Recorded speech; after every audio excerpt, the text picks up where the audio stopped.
Сәлем достар, менің каналыма қош келдіңіздер. Бүгін өте керемет десерттердің бірі муравейник дайындайтын боламыз.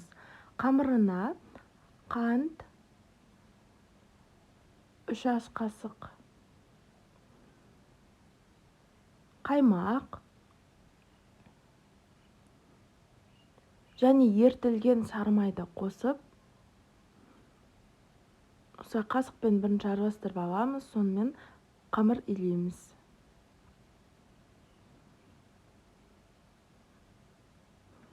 Ең бастысы қамырымыз бір-біріне жақсы біріксе болғаны. Неке қамырды 2 бөлікке бөліп, морозильникке жарты сағатқа жібереміз. Қамырымыз осылай қатып шығады морозильниктен. Үккіштен қамырларымыздың барлығын өткізіп шығамыз.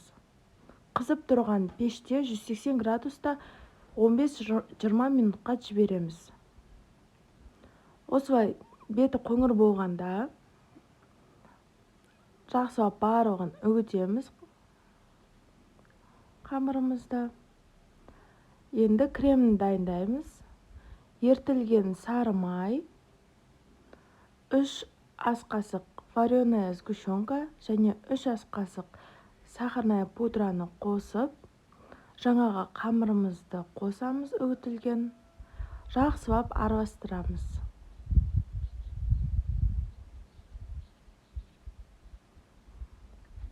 Сіздер қалағанша әрлесеңіздер болады, немесе торт сияқты етіп жасаса да болады.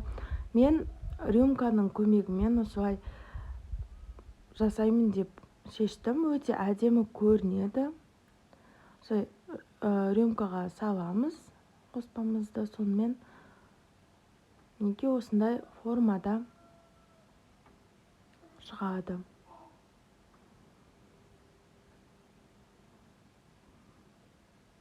Өте дәмді, ерекше болып шығады. Міндетті түрде осы десертті жасап көріңіздер. Өте үлкен әрі өте дәмді болып шықты.